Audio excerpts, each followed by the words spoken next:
নারী ও শিশু নির্যাতন ট্রাইব্যুনাল গঠন করা হয়েছে শুধুমাত্র তড়িৎ বিচারের প্রক্রিয়াকে ত্বরান্বিত করার জন্য। 95% কেসের ক্ষেত্রেই এই ধর্ষক গুরুতর চরিত্রহীন মানুষগুলো তারা নির্বিচার বিচারহীনতার কারণে তারা জামিন নিয়ে আমাদের সমাজেই বসবাস করছে। সরকারের হিসেব মতে এই দেশে 26,695টি ধর্ষণের মামলা রেকর্ড হয়েছে। আমরা লজ্জিত বিবর্ণ চেহারা নিয়ে আজ আপনাদের সামনে কিছু যুবক হাজির হয়েছে যারা খুবই লজ্জিত হচ্ছি। একটি স্বাধীন ভূখণ্ড 50 বছরের অধিক যে সময় আমরা পার করেছি, এরপরে এসে আমাদের দেশে ধর্ষণের বিরুদ্ধে মানববন্ধন করে এদেশের কর্তা ব্যক্তি এবং এদেশের মানুষদেরকে সচেতন করার জন্য আমাদেরকে ধিক্কার জানাতে হয়। আমরা লজ্জিত হয়ে পড়েছি।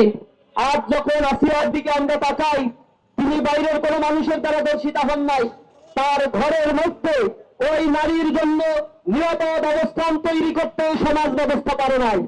এটা আমাদের জন্য বড়ই লজ্জার, এটা আমাদের জন্য বড়ই লজ্জার একটি বিষয়। আমরা লক্ষ্য করেছি এই ধর্ষণের সংস্কৃতি বাংলাদেশে নতুন নয়। 2016 সাল থেকে 2020 সাল পর্যন্ত সরকারের হিসেব মতে এই দেশে 26,695টি ধর্ষণের মামলা রেকর্ড হয়েছে। 2020 সাল থেকে 2024 সাল পর্যন্ত 6,400-এর অধিক ধর্ষণের ঘটনা এই বাংলাদেশে রেকর্ড হয়েছে, যার মধ্যে দিয়ে 3,471টি ঘটনা ঘটেছে যেখানে 18 বছরের কম নারীদেরকে ধর্ষণের শিকার করা হয়েছে। কিন্তু আমরা এর কোনো বিচার পাই নাই।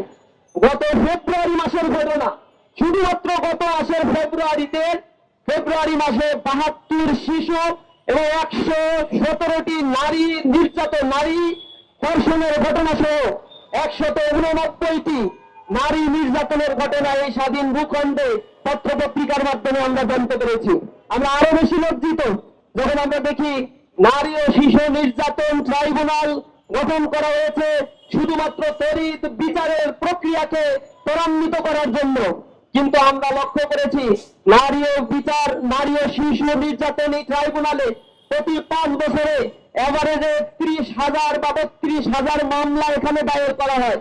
কিন্তু দীর্ঘসূত্রিতার কারণে এখান থেকে মাত্র 4 থেকে 5% মামলার বিচার কার্য আমরা দেখতে পাই।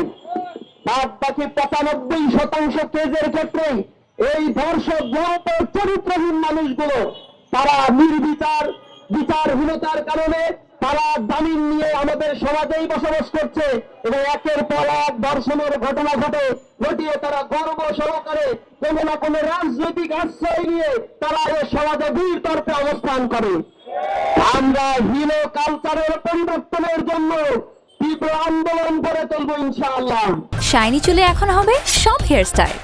সিল্কোর দ্বিগুণ শাইনি চুল প্রতিদিন। বাংলাদেশে নারীদের মর্যাদাকে সমুন্নত করার জন্য ইসলাম যে মর্যাদা দিয়েছে, ইসলামী আইন যে বিধানের কথা বলেছে, আপনারা আজকে দেখেছেন নারীরা মিছিল করে বলছে ধর্ষকদের সর্বোচ্চ শাস্তি আর মৃত্যুদণ্ড দিতে হবে। এটা 1550 বছর আগে ইসলাম বলে দিয়েছে ধর্ষকদের শাস্তি হবে পাথর মেরে প্রকাশ্য দিবালোকে তাদেরকে হত্যা করতে হবে। তাহলে বাংলার জমি আর কোনো ধর্ষকের জন্ম হবে না। কিন্তু এই সংস্কৃতি আমরা দেখি না। একটা ধর্ষণের মামলা নিতে গেলে যে কাহিনী করা হয়, একটা ধর্ষণের মামলা দেওয়ার পরে 7-8 বছর চলে যায়, সেই মামলার কোনো সুরাহা হয় না।